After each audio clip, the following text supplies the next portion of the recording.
অবিলম্বে গ্রেফতার করতে হবে।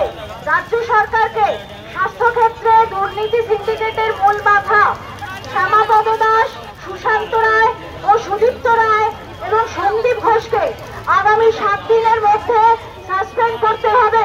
সাথীরা, যে নামগুলো আমরা পড়লাম অজানা কারণে এমনকি ডাক্তাররাও তাদের নাম নিতে প্রকাশ্যে ভয় পান।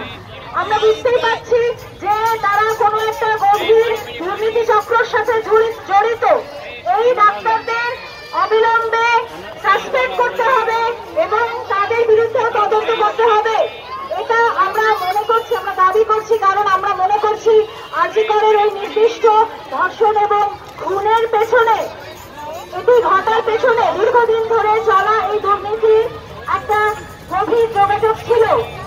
এরপর আমাদের দ্বিতীয় দাবি, দিনে এবং রাতে গণপরিসরে অর্থাৎ যে কোনো পাবলিক প্লেসে নারী এবং প্রান্তিক লিঙ্গ যৌনতার মানুষদের সমানাধিকার চাই। এর নিচে আমরা রেখেছি সাব পয়েন্ট হিসেবে আরজি করের ঘটনার তদন্ত সহ সমস্ত অমীমাংসিত ধর্ষণের ঘটনার বিচার নিশ্চিত করতে হবে। ফাইলবন্দি ধর্ষণ এবং যৌন হেনস্থার কেস অবিলম্বে ওপেন করতে হবে। 24x7 সুলভ শৌচালয় চাই নারী এবং ট্রান্স কুয়ারদের জন্য।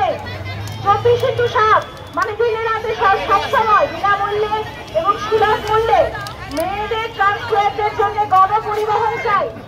হাসপাতাল থেকে শুরু করে রাতে কাজ চলা প্রতিটি কর্মক্ষেত্রে সুরক্ষিত বিশ্রামাগার চাই। প্রতিটি কাঠামোর জন্য নির্দিষ্ট বাজেট বরাদ্দ করে আমাদের দেখাতে হবে। আমাদের তৃতীয় দফা দাবি, নিয়ন্ত্রণ নয়, নজরদারি নয়, কর্মক্ষেত্রে এবং সামাজিক ক্ষেত্রে নারী এবং প্রান্তিক লিঙ্গ যৌনতার মানুষদের সমমর্যাদা চাই। অর্থাৎ কিনা সুরক্ষা দিচ্ছি এই নাম করে কোন ক্যাম্পাসে, কোন কর্মক্ষেত্রে প্রচুর পুলিশ, প্রচুর সেনা এবং প্রচুর সিসিটিভি প্রয়োজনের অতিরিক্ত ঢুকিয়ে দিয়ে আসলে রাজা প্রজাকে নিয়ন্ত্রণ করবেন এমনটা যেন না হয়।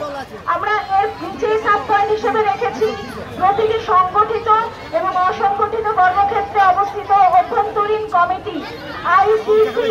এখানে যে সমস্ত মেয়ে ট্রান্সফার মানুষেরা আছেন তারা জেনে রাখুন, সংগঠিত অসংগঠিত সমস্ত ক্ষেত্রে সরকারি নিয়ম অনুসারে আইসিসি অর্থাৎ অভ্যন্তরীণ অভিযোগ কমিটি থাকার কথা, যেখানে মেয়েরা অথবা যে কোনো প্রান্তিক লিঙ্গ তারা নিজেদের বিরুদ্ধে নিজেদের প্রতি ঘটা যৌন হিংসার অভিযোগ জানাতে পারবে। অথচ দেখুন আপনাদের অনেকের কর্মক্ষেত্রেই তা নেই। এই ব্যাপারে সরকারকে নিশ্চিত করতে হবে যেন তা থাকে। প্রতিটি সংগঠিত কর্মক্ষেত্রে নির্বাচিত অভ্যন্তরীণ অভিযোগ কমিটি বা আইসিসি গঠন করার বিজ্ঞপ্তি জারি করতে হবে আগামী 7 দিনের মধ্যে। অর্থাৎ আমরা বলতে চেয়েছি যে যাদের ক্ষেত্রে আইসিসি এই অভিযোগ জানানোর জায়গাটা আছে সেখানেও কোনো নির্বাচন হয় না, সিলেকশনের মাধ্যমে সরকারি যে দল যারা রুলিং পার্টি তাদেরই প্রিয় কোনো পাত্র বা পাত্রীকে বসিয়ে দেওয়া হয় যারা মেয়েদের এবং প্রান্তিক লিঙ্গের প্রতি ঘটা যৌন হিংসার কোনো বিচার করেন না। সুতরাং আমরা চাইছি যে নির্বাচনের মাধ্যমে এটা হোক। প্রতিটি জেলার ম্যাজিস্ট্রেট, অতিরিক্ত জেলা ম্যাজিস্ট্রেট, কালেক্টর, ডেপুটি কালেক্টরের তত্ত্বাবধানে নির্বাচিত প্রতিনিধিদের নিয়ে স্থানীয়